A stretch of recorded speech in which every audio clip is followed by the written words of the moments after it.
Cars is one thing people have always had opinions on. Everywhere I go, somebody wants to tell me, you should have restyled the Mustang differently, or, I love that. It means people love cars. They've always had a love affair with cars.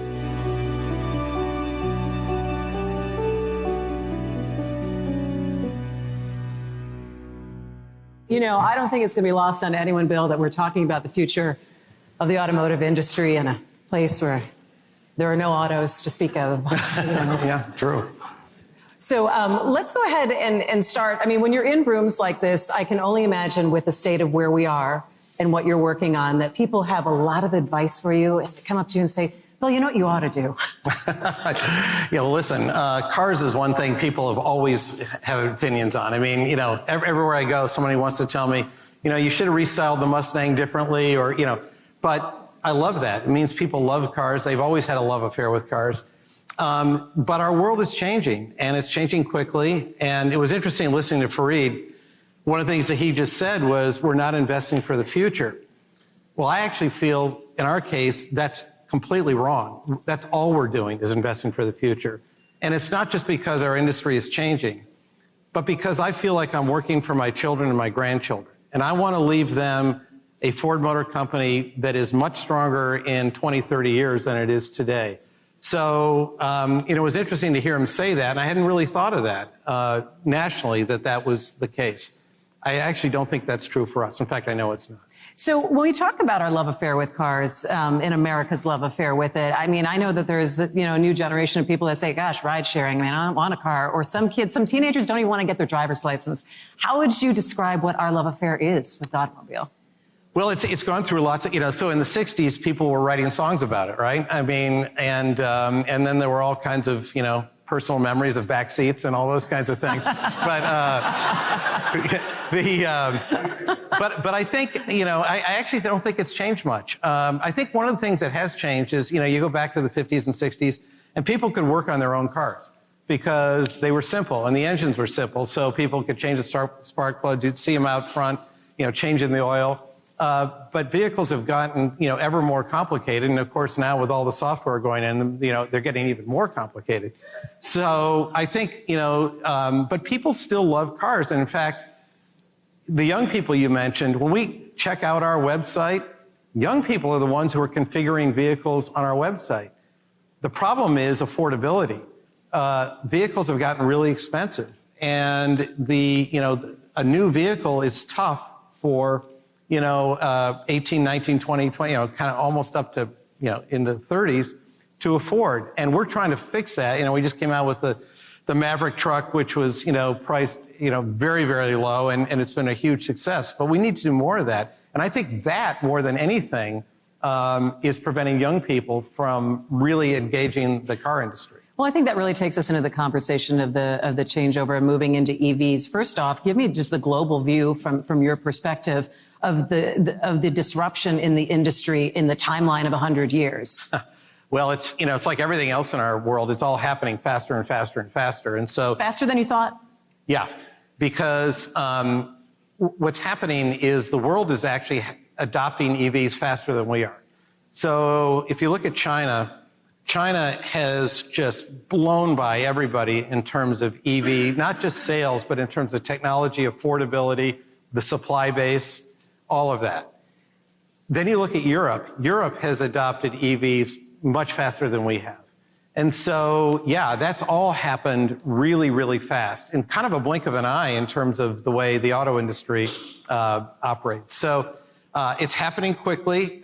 Here, it's happening quickly, but not as quickly as it is in the rest of the world. I feel like that back in 2011, you were kind of raising the flag saying, the shift is coming, change is coming, and people were like, no, hang on, you just wait a little bit. Maybe that's not going to happen. And now that we're catching at this place, how do you think then we have come behind from all of that? What is it about our philosophy then in the U.S. that is different than those different parts of the world? Well, first of all, gasoline is cheaper here than in the rest of the world. So that's one reality. And we have lots of oil in this country. Whether we choose to explore it or not is another question. And I think the other thing, though, is in many ways we have moved really quickly. I mean, you think about ride hailing and ride sharing, that's all happened very quickly. Certainly electrification is happening and is by historical standards very quickly. I do think, though, I never thought I would see the day where our products have gotten politicized. But there is this notion now that if you are red, you're for internal combustion. If you're blue, you're for EVs. In our wildest dreams, we never thought we would see our products somehow be politicized. But like everything else in this country now, things, even our products are getting politicized. And so that will change the rate of adoption also. Is that disappointing to you? I mean, well, I don't know. It was surprising. I don't know if it's disappointing, but it was surprising because, one thing Americans could always agree on was that they loved their vehicles, right? Now they got to the point where if they had big traffic jams, they loved their vehicle and hated everybody else's. But they still loved their vehicles. And I think, now though, there is this sort of undercurrent, and we live at a time which I never thought I would see, where people are angry about everything. They just are.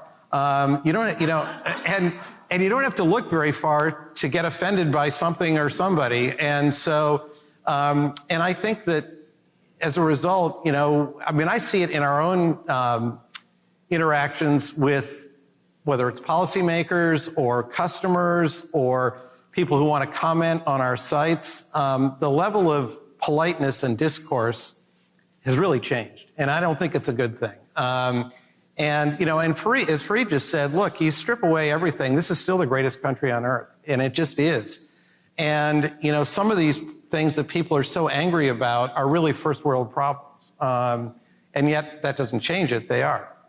Let's talk about moving into EVs, and there are people that are driving them now who love them very much. Mm-hmm. But to move to that point where we are going to be fully electric, and taking a look at the price, infrastructure, and people are not quite sure.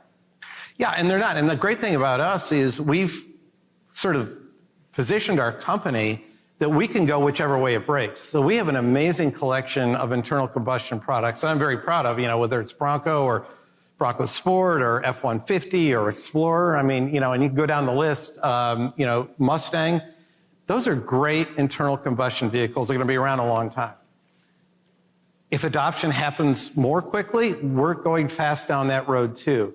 So, I believe that optionality for us is the way to go because one size doesn't fit all. Some people, really do want EVs. Other people are saying, over my dead body, I'll never drive one of those things.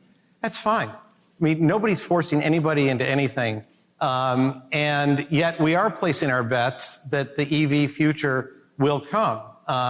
And so, but it's, as I say, it won't be a smooth, easy one. But it was interesting when we introduced the F-150 Lightning.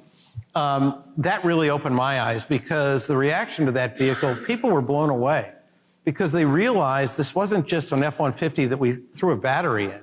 In many ways, this was a much more competent vehicle. You had all that extra room in front.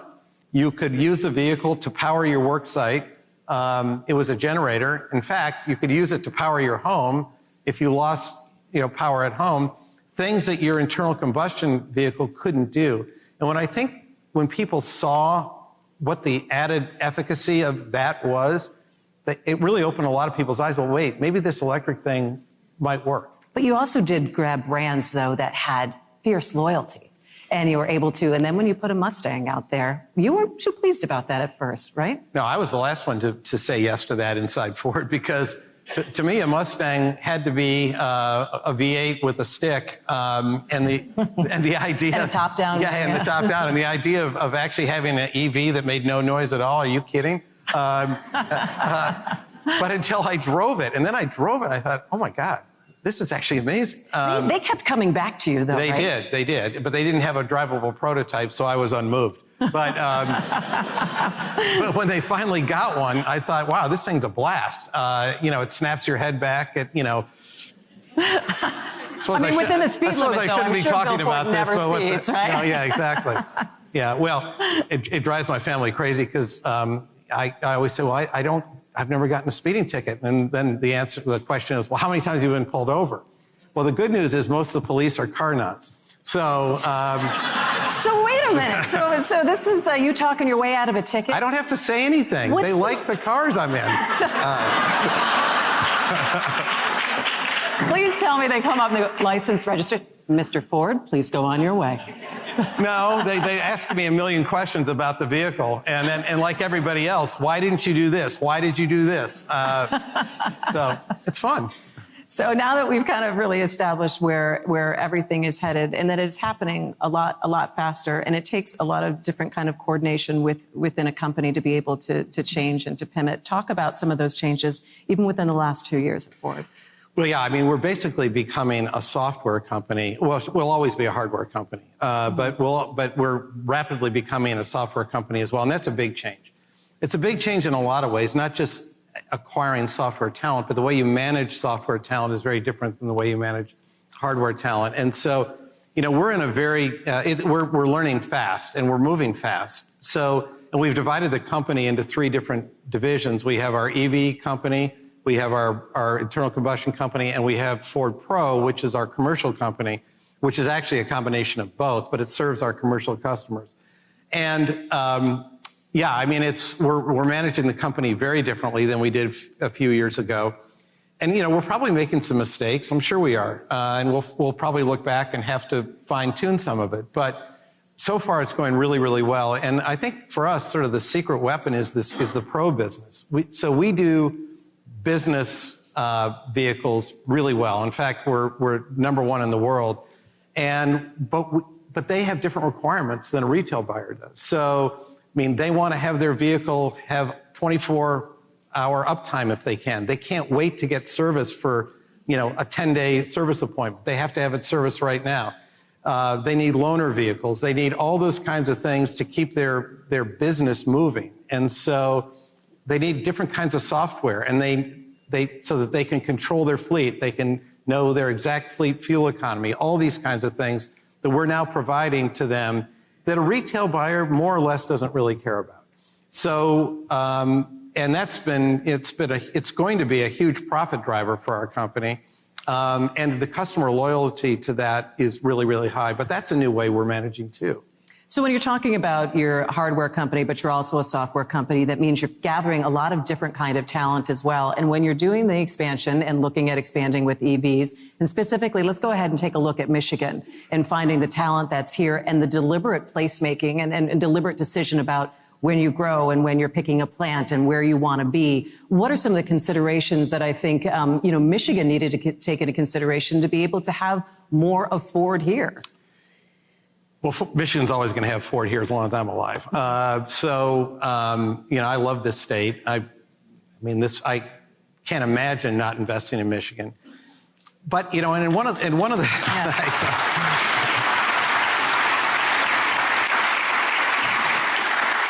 and we've invested billions over the last few years in Michigan, and will continue to do so. And one of the great things we have here are our universities. Our universities in Michigan are fantastic. And there's a lot of talent coming out of those universities. But the problem was, in the past, a lot of those graduates would move to Chicago, or we lost them. But we now can offer those kinds of jobs, software and hardware, but particularly working on future problems the young people find really compelling. So we're doing a lot of hiring in Michigan, and as I say, our pipeline here is really good. The problem was, in the past, we'd lose them, and then it's hard to get them back. I remember Rick Snyder had an initiative to go around to different cities around the country trying to get Michigan alumni to get interested in reinvesting in Michigan, and actually, in some cases, getting them to move home. But that's a lot tougher proposition than not losing them in the first place. And we don't have to lose them. So, Michigan is, we'll always have issues. I mean, that's for sure. And every state always will. And, when we made our battery plant decision, we went first to Kentucky and Tennessee because Michigan wasn't ready. But I give the governor and her team a ton of credit because they quickly said, okay, what's it going to take for us? I was just going to say, that must have been a tough conversation. Well, not really. Not really, because it wasn't even close. And she was intensely interested in how do we fix this? And how is Michigan in the running for the next go-round and the go-round after that? How do we position Michigan for the future? So what were some of the things that we did not have at that time? One of the things we didn't have was, so what Tennessee and Kentucky did have, which was really interesting. I'll just talk about Tennessee, but Kentucky was the same way. Tennessee had a bunch of parcels already prepared for any size business that would walk in there. So, for instance, if you were a 10-person business and you wanted to relocate, they could show you, a number of sites ready to go. If you were 100, different sites, and all the way up. And then they had 2 mega sites, of which we ended up taking 1, that they were holding for the right company. And they turned down a number of people, but those mega sites were not just land acquisitions. They had the on-off ramps ready to go from the freeways. They had the railheads ready to go. I mean, it was really as close to turnkey as you could get. Well, we hadn't had that kind of forethought in Michigan to start banking those kind of opportunities. And so, so that's one of the things I said to the governor is, you don't have any place for us to go. I mean, even if we wanted to come here, there was no place to go that had, and the permitting process. Kentucky and Tennessee had really streamlined the permitting process. Well, she moved heaven and earth to do that for us as well. So I give Quentin Messer and Governor Whitmer a ton of credit for reacting very quickly when they realized that Michigan needed to get its act together, and they did. In talking about that placement in Marshall, especially now that you're going through this process, and Michigan Central, I know that Josh is going to be coming up right after us just to speak about that so people can get a better idea of the campus. But the importance of being in an area and having the residents of the area understand what is actually going to be happening there, how important is that to you, and what steps do you need to take as a company to make sure that people are on board? Well, look, I mean, one of our core values as a company is we take care of the communities in which we operate, and we've always done that. And that's true of wherever we have plants. It's true of Dearborn, Michigan. It'll be certainly true in Detroit when we're fully operational there. We don't just build something or occupy a building and then call it a day. We engage in the community and really try and make people's lives better. I mean, one of the things I've always believed is a company shouldn't exist unless it's making people's lives better. And you have to always ask yourself that question, are we doing that? And if not, we need to change something. So I think that, wherever we build, whether it's in Tennessee or Kentucky or Marshall, Michigan, the residents hopefully will understand that we are there to not just build batteries or vehicles, but to build communities and build, opportunity for people. And we're there for the long run, and we're going to be there through our philanthropic arm. We'll be there through our community engagement. And one of the things we did, you mentioned Michigan Central. We spent a lot of time, and Josh, I'm sure we'll talk about this, and Mary Culler, who's here today, really spearheaded this, was spending a lot of time both in Southwest Detroit and in Corktown, talking to residents and saying, what do you want us to do, and what don't you want us to do, and how will this not be a corporate takeover of your neighborhood, but how can we make your life better by us being here?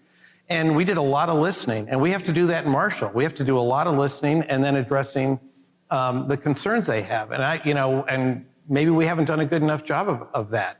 So, it's interesting because, Ford's been around 120 years, and I think the communities that we've operated in for the last X number of years understand that. But the new communities, we haven't built a lot of new stuff in years. All of a sudden, we're building a lot of new stuff, and we're building them in new places. And, I think it's unreasonable for us to expect them to think, oh yeah, Ford will be great neighbor, because they don't know us. I mean, if they know of us, they think favorably in terms of the way we deal with the community. But it's really, the onus is on us to convince them that we're going to be great for them. Yeah, you just had the Book Depository open up, which is going to be an incubator for a lot of small businesses there. To see this coming so close now in the entire campus, and an idea that, people were a little like, oh, maybe this is not the greatest idea, Bill. Yeah, no, I got a lot of that. But you know what? We're in a war for talent in Michigan. And we're in a war for talent at Ford. And if you're going to attract the best and the brightest, you've got to give them exceptional things. And one thing people don't want to do is go work in some nondescript, suburban building where the walls are gray and everything looks the same, and and it's just dreary. Yes. And so the opportunity to work at the Book Depository building or Michigan Central Station really provides that. And at the Book Depository building, the energy there is amazing. You've got, 31 companies now, I think, Josh, is something like that. And they've raised over $500 million in venture capital, and we made it open. So we didn't want this to be a Ford thing. So some of the companies are working with Ford, some of them are working with Stellantis, some are working with GM, some are working with tier 1 suppliers. Some aren't doing any of that. But they're working with each other, and they're learning from each other. And, one of the things I think that Mayor Duggan and I haven't had the conversation yet, but I've been thinking about a lot, and Mike, we'll talk about this offline. No, the next step is these companies have to have a place to grow too. So they're all young companies now. Many of them are not from Michigan. In fact, most of them aren't. And they love being in Detroit, and they love being in the Book Depository. But if they're successful, they'll outgrow it. And then they have to go somewhere. And I think, that's something that we should think about as a city and as a region. How do we keep those companies here in Detroit? Because they love it, and we should be able to keep them here. And so, and I've been thinking about that a lot, because right now it's great. They're all young, they're all fired up, but some won't make it, and they'll be replaced by new startups. But some will make it, but we want to keep them here. Yeah, we've talked an awful lot up here on Mackinac this week about growing population here in the state of Michigan and what that's going to take. And it's not going to be just one thing or 5 things. And it's not going to be anything that we're going to be able to do in 2 years. It's got to be concerted and more of a long-term effort, not something that ends with terms. But what would your thoughts be on that? Well, look, one of the things, the great attractions, we have so many. First of all, we've got, all the fresh water in Michigan where, you look at any place west of the Mississippi and they're dying for water. And, by the way, we have to make sure we're doing a great job protecting our Great Lakes, because I don't want... Yeah.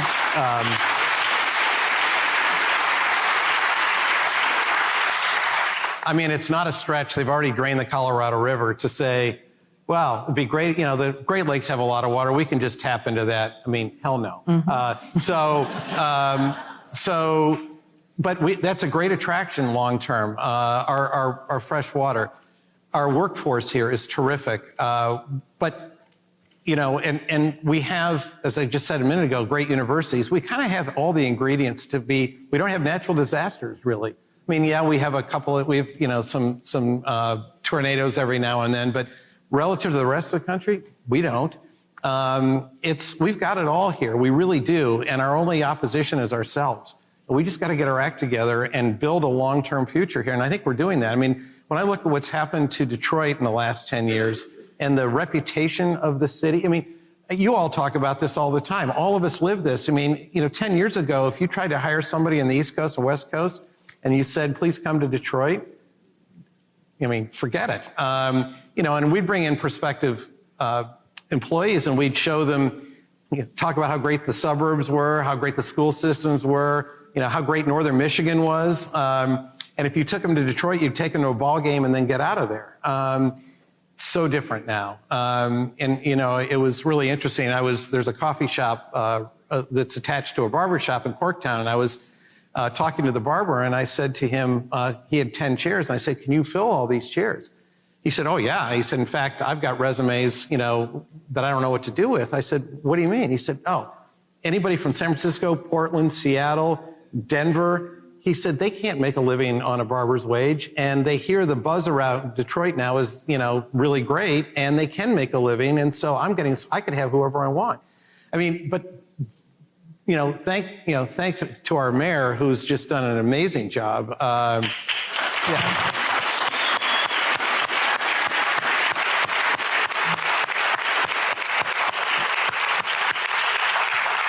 So we have everything here to be successful. We do, and I'm very bullish on our future. And it's really important. The one thing I forgot to mention is we know how to make things in Michigan. And the world software is becoming important, but you still have to make things that software goes in, and you still have to integrate that software into what you make. And I believe we can, and we saw during COVID, we switched over from making cars to PPE equipment. Guess what? If we were making all our vehicles in, some other country, we couldn't do that. You know, we were the arsenal of democracy during World War II. We switched over. Yeah, I mean, you know, and also the multiplier effect on a manufacturing job is real. And that's why so many countries and frankly, so many states, you know, really want Ford and I'm sure GM and Stellantis and everybody else to go there because it's not just the direct jobs you create, it's all the indirect jobs as well. How does family legacy weigh on you? Your daughter is on the board and walking through this pivotal time in the industry and at the company. Well, first of all, I love having my daughter on the board, even though she tells me everything I'm doing is wrong. But that's what kids are for. Yeah, exactly. She did that from the day she was born, so at least she's consistent. No, it's been really fun. I love it, and you know, as I said at the beginning, I really feel like I'm working for her and her kids, and my, you know, and not just her, but you know, but all my kids and all the grandkids maybe yet to come. I don't know, maybe, but you know, and so it does make me take a longer view of things, and maybe not get quite so worried about some of the short-term hiccups, and just to say, are we generally, you know, on the right path? Are we making the right investments? And are we understanding what this next generation wants? You know, I think too often our industry has been an echo chamber, and we've been a very insular industry, and in some ways in an insular state for too long. That's all changing now. It's changing because the need for software, it's changing because technology is changing rapidly, and we have to be abreast of it all. And I think that's really good because, you know, as I say, the one negative I think that Michigan had and our industry had is, you know, for many, many years, we were kind of a one-horse town. And everybody was somehow attached to the auto industry. So everybody would tell everybody how great everything was. Well, guess what? You drive out to California, good luck finding an American car, right? But you come back to Detroit and all you saw were American cars on the road and you could convince yourself that everything was fine. So I've always tried to take a longer view of where the world is headed and where Ford should be placing its bets, because I think that is part of the family legacy. Is I really want this company to not just survive but thrive for another 100 years. All right, so we only have about 2 minutes left, and I'm going to do something that I never do. I always keep it serious, but I'm going to ask you 5 quick, totally frivolous questions that I want the answers to. Be careful, you might not like the answers. No, I'm going to love every answer. All right. Okay. Favorite car for a road trip?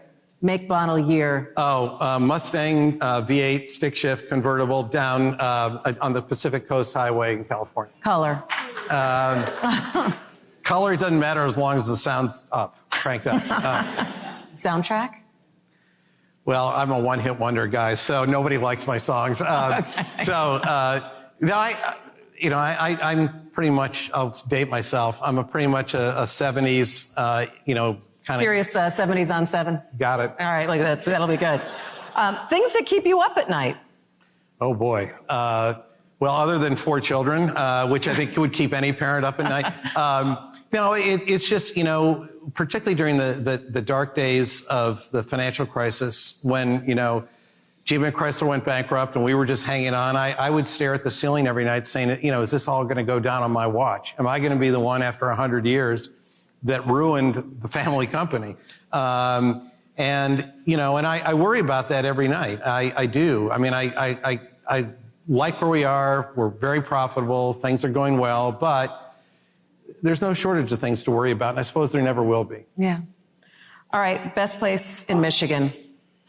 Oh, any place, any place in a trout stream. And thankfully, we've got lots of good ones. Oh, nice. All right, what brings you joy right now? Well, other than the obvious answers of my kids and my grandkids, I love to play hockey. I'm 66, and I still... Wait, do they check you into the boards because you're Bill Ford, or do they stay away from you because you're Bill Ford? Depends how pissed off they are that day. Sometimes I get slashed just for fun. Other times they don't. But no, I really love it. And actually, one of the things I really love is I play in the Ford Hockey League, and it allows me to get to know people that I wouldn't know otherwise in my job. And of course, the trash talking is pretty severe, and a lot of it's directed at me. So, yeah. All right. Well, fill in the blank. Yeah. So in fact, one of the guys said the other night, he said, if I slash you, are you going to choke on the silver spoon?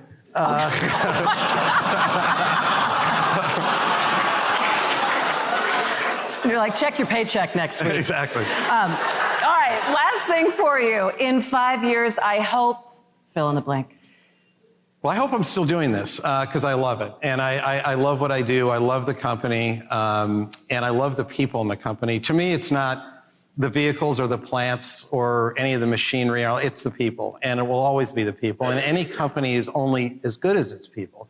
So if we can attract the best and the brightest, and then we can keep them happy and motivated, then we'll have a great company. And I love that. And I love spending time with our employees. And that's the part that I enjoy most. So yeah, in 5 years, I hope I'm still doing that.